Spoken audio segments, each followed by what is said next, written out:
welcome to the Sussex Election 43 show. Today is the first show we are recording post-election. So the dust has settled. The long, arduous, and very strange campaign is over. I think most of us are kind of glad to see the end of it, regardless of what the outcome was. And the outcome, which maybe didn't surprise some, I think it surprised a little bit in that while most pollsters, including John Wright, who we had on here last week, had things pretty tight within margin of error in terms of how close the parties were in popular vote, we actually had an outcome where the Conservatives won with overall popular vote, and the Liberals won the most seats to form a minority government. And I believe it's the first time that's happened in over 40 years.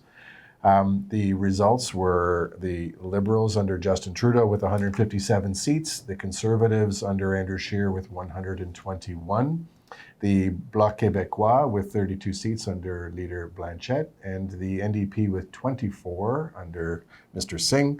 Ms. May and the Green Party took 3 seats, which is 2 more than they had last election. And the only independent that won was Jody Wilson-Raybould in British Columbia. So, Michael, those are the results. We now know what happened. What are your first impressions of what happened and why? Well, I mean, I think my first thought is pollsters probably woke up this morning feeling pretty good about themselves. I think there's a validation there, if nothing else, that it was a close race. They said it was going to be a close race, and it proved to be that way. I mean, ultimately, at the end of the day, Canadians woke up this morning and Justin Trudeau was still their prime minister. And in a lot of places, a lot of ridings, particularly in Ontario, their MP was probably still their MP and heading back to Ottawa to represent them as part of a Liberal government. That government, obviously now, it's a minority government, and that's going to present a lot of challenges and opportunities, I think, for our clients and for the government as a whole. So that's something that we'll definitely get into and talk about. But I think my big takeaway from the night was, with the exception of the Bloc and Mr. Blanchette, everyone kind of lost in a way. I don't see this as a huge victory for the Liberals. I think that, there needs to be some contrition shown by the PM, and I think he has to start to govern with an acknowledgement that he wasn't the most popular person, and that people they're not loving him right now. I don't think Canadians voted him because they love him. I think they voted him because that was the best option that they still saw available to them for those who voted Liberal. So that's going to be a dynamic change that I don't think this government, especially coming off of a huge 2015 victory, was used to. And they're going to have to learn how to function with a West where they hold very few seats, and a Quebec that has a strong nationalist presence, once again in Ottawa. So let me ask you, so the Liberal brand is just, it's very strong in this country, always has been, or at least has been for 100 plus years. But the last election was seen as, the difference coming from behind and winning that election was seen as a bit of a cult of personality. It was Justin Trudeau. It was young, charismatic leader who took them to not new heights, but heights that they hadn't seen in a while. Was this election then ridden on the strength of the Liberal brand, or was it still very much a Justin Trudeau, this is the guy we want? No, I think it was definitely the Liberal brand. And I think for a lot of voters, particularly those 905 voters, those voters in these key swing pockets that we talk about that ended up breaking in favor of the Liberals, I think it was more a preference of the status quo versus an alternative in an Andrew Scheer government. So in a lot of ways, the way I viewed it is the Conservatives really framed this election as a referendum on Justin Trudeau. And I think it actually turned out in those key areas, it was more voters framing it as a referendum on a Conservative government coming back to power. Yeah, one of the things I think that you can always look back at a campaign and find certain points where you think that there were mistakes made, et cetera, and it's a lot easier to do after the fact than in the heat of the moment. So with due respect to those that were making these decisions, at some point in time last week, the Conservative Brain Trust decided that they needed to make a play for I guess a stronger return at the polling booths, obviously, but that they came out very strongly and said, if we have the most seats, we believe we have the right to form a government. And rather than maybe trying to show that it's very tight, motivate the troops that we have to get across the finish line, that kind of thing, it seemed more like a power play and seemed more like they were trying to express confidence that they were going to win. My own view is that that may have scared voters that were looking at the Greens or the NDP as an alternative, not too happy with Trudeau maybe, back into the Liberal fold as the only way to stop a sheer government. Did you see the same thing? Yeah, I mean, I saw that for sure, and I don't know if that was the right messaging. And I mean, you're correct. At 9:31, it was infinitely easier to look and see what the mistakes were. But I mean, for me, I think if anything, that speaks more to the actual impact or lack thereof that the NDP had on things, right? So, I mean, that whole talk of the coalition government, its genesis it started with Mr. Singh in the NDP, right? And I think it came at a time where things were looking a lot closer than they ended up being. And I think strategically that made a lot of sense for the NDP to go out there. And it did put that pressure, I think, on the Conservatives where they felt compelled to combat this notion in some degree. That, if these two parties were able to get more seats than them combined, that's not the modern convention of Canadian politics.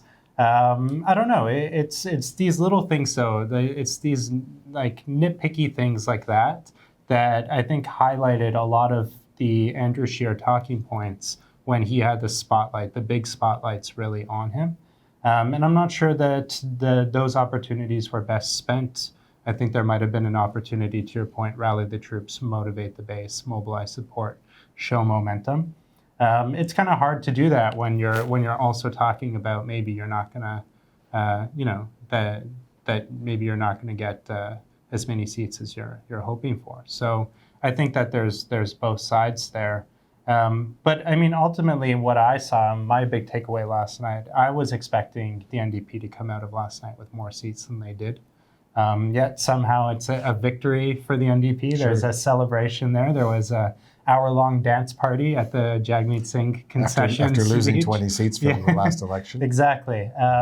But having said all of that, I really feel the reason for that is a lot of voters who might have been excited about Jagmeet Singh personally as a leader and would have voted NDP ended up sticking with the Liberals because, again, they didn't want the alternative in that Scheer government. Mm-hmm. And that's what changed the numbers in a way where now it seems like a miscalculation for the Conservatives to be talking up that rhetoric around the most seats should win. I think so, and maybe credits due maybe for the discipline of sticking with the theme of affordability and trying to make that the ballot question. But I think they did that at the expense of not offering a whole lot else. Mm-hmm. I mean, I have a very hard time thinking about anything that they were talking about of substance that was outside of that realm. Maybe clear plan. Maybe they were certain that was going to win the day, but pretty light in terms of exactly what they would do related to the environment, and it remains a big issue for most Canadians, especially in Quebec, Ontario, and BC, which is ultimately where this thing was won and lost.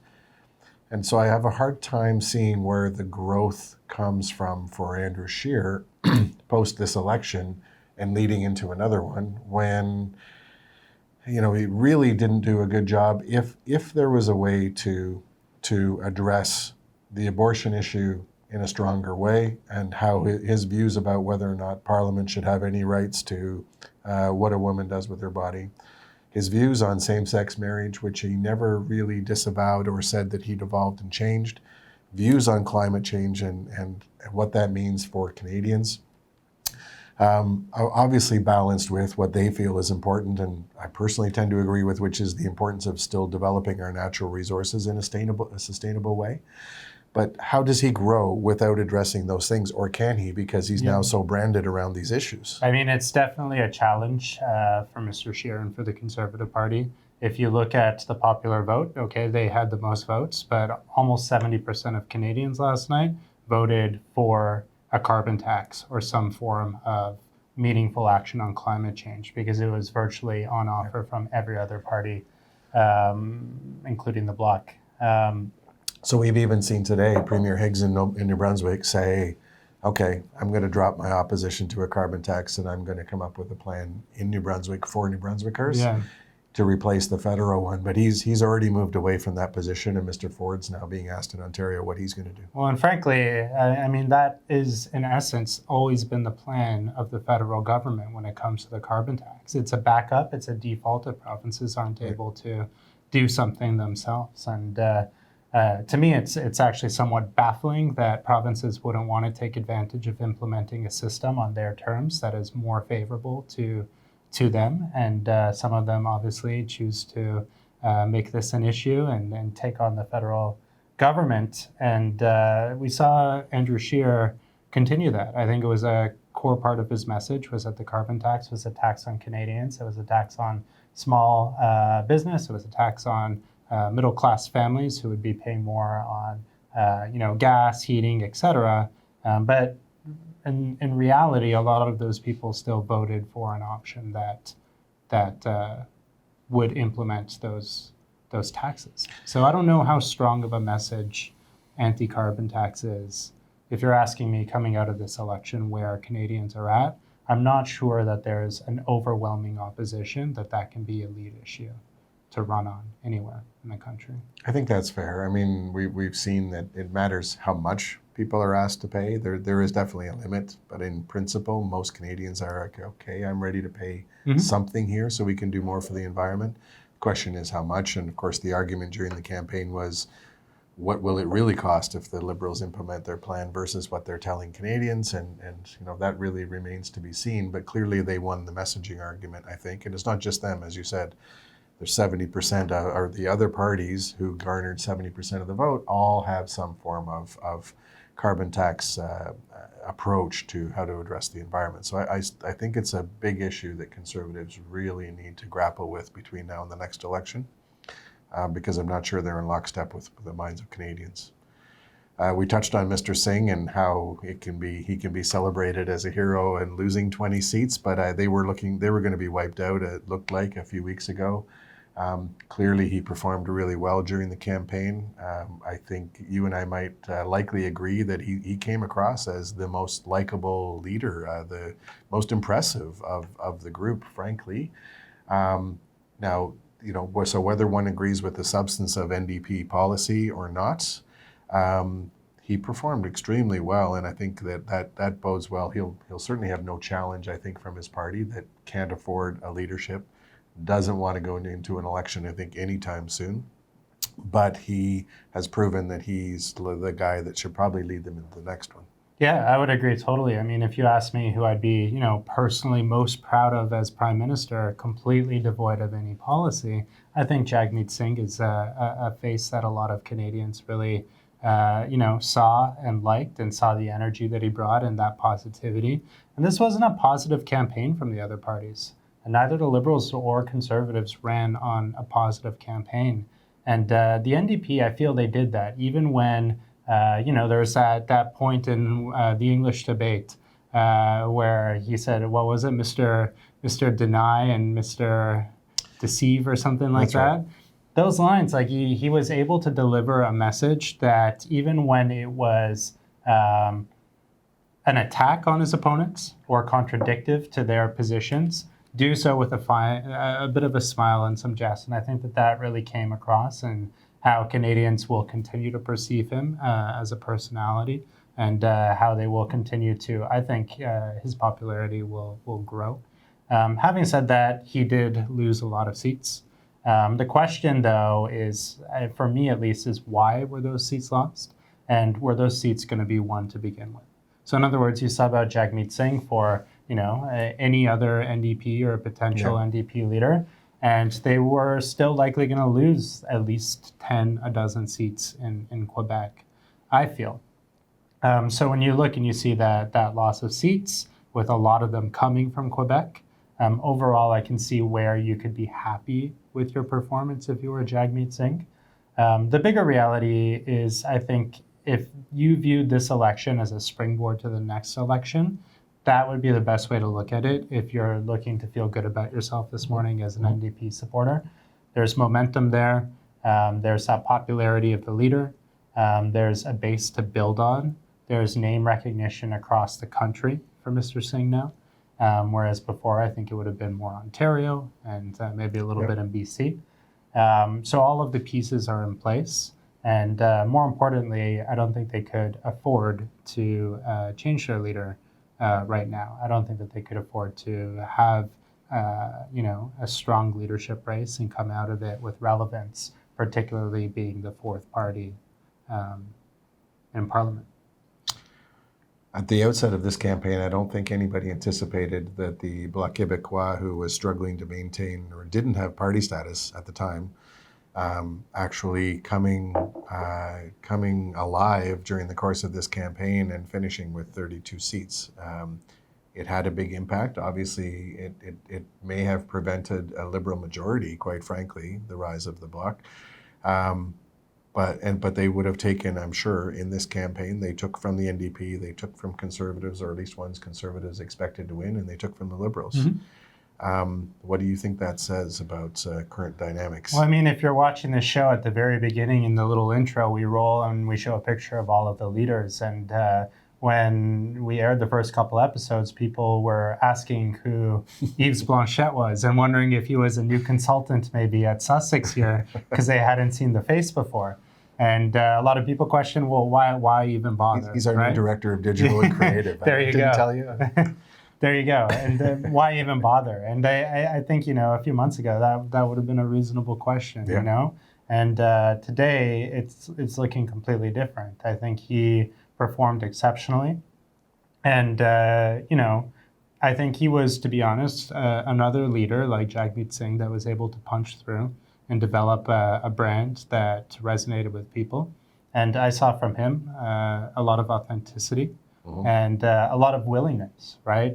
Both in the debates and in his speech last night, victory speech, I think, if you ask me, this willingness to work with whoever is willing to do what's in the best interest of Quebec. And in a lot of ways, that's a simple mandate. It's a very flexible mandate that you don't often get in these other parties as a leader. But there was authenticity attached to that, and a desire, I think, to do what's in the best interest of Quebec as a nation. And that's why he won the seats that he did, because that came across. We can talk later about what the overall dynamic means for the country. But, but I want to, I want to talk about the Greens for a second, because I think that, next to Mr. Scheer, probably the biggest lost opportunity is for the Greens. I think Ms. May, at the outset of this campaign, they were polling ahead of the NDP. People were looking for an alternative, I think, on the center-left of the spectrum to Mr. Trudeau, those that were unhappy. There was a real chance for them to make a big difference and build upon some of the provincial gains that they've seen, like in PEI. It didn't happen. So let me ask you this question. Sure. Why not? What do you think that they did, whether it be strategically or Elizabeth May as a leader? What happened there that prevented that breakthrough? Any breakthrough, really. I mean, you could say they got 3 seats. So in a way, they broke through from where they were, but I don't think it's anything close to what they need to have in 2019. No, not even close. I think at the outset, I thought they had an outside chance at maybe 10 seats across the country.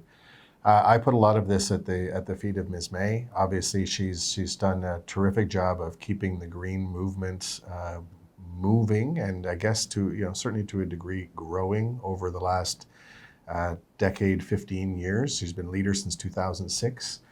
But when the spotlight shone on her, whether it was in major one-on-one interviews, she made a number of gaffes, and certainly in the debates, I felt, I'm going to come back to that, because I felt she made some strategic errors in those one-on-one interviews where at one point in time, if there was an opportunity for Jody Wilson-Raybould or Jane Philpott to join with her, she said she'd give up the leadership. Well, people want to see somebody who actually wants to lead.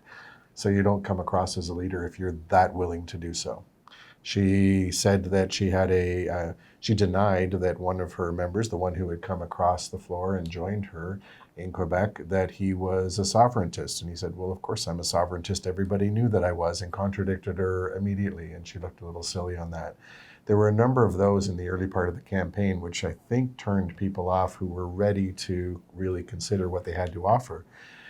And then beyond that, I think for anybody who was a bit of a centrist voter, my own view, and we have a former colleague who coined the term, or at least used the term a lot, that they were conservatives on bicycles. And so generally a fairly fiscal conservative group who were obviously very strong on the environment. And this, an election where everybody, maybe save and except for the Conservatives, very focused on climate change and the environment. The Greens, to me, have the most credibility historically on this subject, but when she had an opportunity in the debates, she talked about almost nothing else, and she got into it into the weeds and detail on national television in a way that took away from her main points, my view. So lost opportunity. I lay it mostly at her feet for not both demonstrating a broader grasp of other issues that were appealing to Canadians, but also just not performing when the spotlight was on her. I agree 100% with literally everything you just said. That's unusual, by the way. I will say, I really think that this shows the viability of a Green Party as, anything meaningful in Canadian politics, and demonstrates that it's not. I think that the Green Party is pretty much, dead as a party that has any type of traction to be involved in government. And I think that this really is kind of an end road for them, because they failed to branch out beyond that single issue. And that single issue, I think, we have the data. If you look on our app, most talked about and top 2 or 3 issues on any given day consistently, climate change, not carbon tax, not cap and trade, but climate change is a topic, right? So it's completely entered the mainstream of the political debate in Canada, and it's left behind the party that's its biggest champion and advocate. And I think, we could ask why that is. We could ask if it's Elizabeth May. I don't really think it is. It's like when you are the tiny, scrappy startup and the biggest companies in the world co-opt what it is you're doing, there's no reason for you to exist anymore. And so I think that Elizabeth May has done a huge service to the country of Canada by pushing that climate change and the green movement forward. And I think we saw, at provincial level, the growth of green parties locally as a result of more interest in climate change. But I don't think that there's any reason to have a Green Party in a position of power to see that continue on as part of the political landscape in Canada and the political discourse. And I think that's why you didn't see her end up growing the party beyond a couple of seats. So now maybe my favorite topic of the day, because there weren't a lot of great things I took out of last night, but Mr. Bernier, and the leader of the People's Party of Canada, lost his own seat. That makes me smile. And so what do you think that means for that movement, that party, the party that he created and made himself the leader of without any type of convention? Well, I mean, if you asked me months ago, I really thought that Maxime Bernier and the People's Party had a chance to not be serious, but to be a pain to the Conservative Party and to have some type of conversation or dialogue. We saw a lot of activity online specifically. We saw a lot of coordination and mobilization. And I give Maxime Bernier credit for creating, or the PPC supporters, I guess, credit for creating over 300 riding associations in under a year and fielding candidates and going through, Elections Canada processes and having volunteers and raising money. From those metrics, it's, that's impressive in under a year. And I think he alluded to that in his speech as perhaps the only thing he could point to as a bit of a success.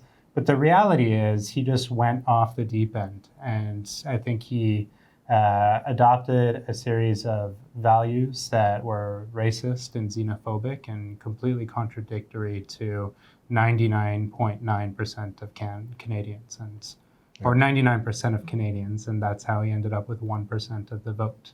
So he really mobilized the 1% of people that no one else in the country disagrees with. Or agrees with, yeah. Or no one else in the country agrees with. Yeah. And that's not something I would be proud of if I were Mr. Bernier. I think there was a point in time where Mr. Bernier was seen as a very serious politician and a leader. And you could even fast forward or rewind a couple of years ago where he was a couple points away from being leader of the Conservative Party. And that came from, being able to inspire and have people in the conservative movement believe in him and believe in his potential. And he completely squandered that, I think, by betraying a lot of the values that I can't imagine he holds the values that he was claiming in this. Or he does, and he changed and right. tricked a lot of people Right. into believing that he was something that he wasn't. Either way, he either didn't used to be authentic or he's not authentic now, and I think people see through that. Yeah. Right? I feel like he kind of went down a dark path and he Yeah. couldn't find his way back, and so he traveled down it, and I don't expect we'll see anything of relevance from the PPC if they're even around next election cycle. I think so. A few major names of note that also lost their seats. The Conservative Party, I think their biggest loss of the night was Lisa Raitt in Milton. The Liberals are pretty happy about Adam Van Couverden winning. Just in terms of Parliament, losing Raitt, Ralph Goodale, I think, is seen as a strong parliamentarian that most people like. I think he took punishment for the Liberal brand and the Trudeau brand, maybe specifically, in Regina, because nobody won. There were no red seats out there at all. Minister Amarjeet Sohi lost in Edmonton, so one cabinet minister down.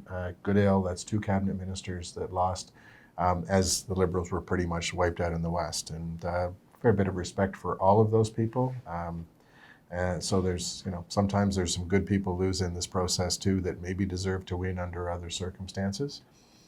I want to talk a little bit about what comes next before we finish up, because I think our clients care. What does this mean for us? How do we work with this new Parliament? I think in pure practical terms on the ground, our federal team put together a package this morning that our followers would have received in their email, or you can see on the app. And part of that was to talk about how to work with a new minority Parliament. For sure, it means that the issues that we're trying to carry on behalf of our clients, it means we have to involve the opposition parties in ways that we didn't have to in a majority. It means that the Senate becomes even more important than it was before and how we work with them. It means that committees, which deal with a lot of legislation, changes to legislation, bringing forward amendments that are on things brought forward by government, it means the governing Liberals do not have a majority on those committees anymore. So there's an opportunity for clients to make changes to things and how it might affect them by making their voices known. And I think that it makes digital and digital advocacy even more important. And we're obviously big proponents of that here. But talk a little bit about that, Michael. I think it completely changes the dynamic of whatever strategy you need to take to have success. There's an opportunity now to really mobilize public support on issues and have that impact truly felt within these parties. The last thing I think the Liberals want are the NDP being seen as champions on a specific issue, particularly if they're championing an issue where the Liberals have a lot of voters that are in support of that. So that gives you an opportunity to influence the agenda disproportionately by being able to play the parties essentially off of one another. Mm-hmm. And that's the reality of a minority government. These are governments that have to fight to survive, and they need to develop a mandate or a rationale for why they need that majority again in the next election.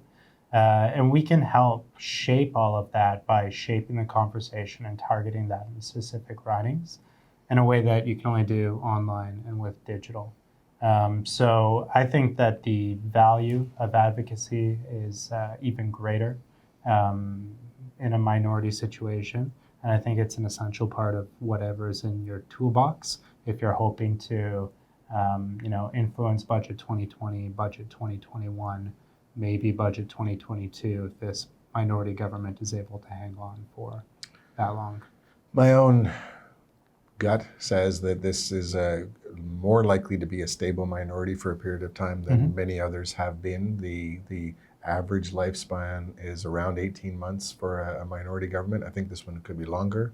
They have a strong enough strong enough plurality that that they can pick and choose issues and work with whichever party is willing to work with them on individual issues. So unlike the headlines that I saw today, which suggested that the NDP holds the balance of power here and automatically them, I think there's issues that they can get support from the Bloc, issues they can get support from the NDP, issues they might get support from Conservatives on if they govern well. So this could last more like 3 or 4 years, in my view, relative to what we've seen in the past. I would agree, totally. Okay. And I think we'll be hanging around and doing more of these updates. What do you think on I think so. There's a whole bunch of issues I'd love to get into. Yeah. The regional effect on this. There's a whole constitutional element to this that is more prominent than it was a few years ago, I think. I want to spend time on that. And of course, we're going to learn more in the coming days of what the new cabinet looks like, what approach the other parties are going to take, if they all can maintain the same leaders, things like that. All these things are going to become a little clearer. So thank you very much for joining us today on our Election 43 show, and we look forward to the next episode with you.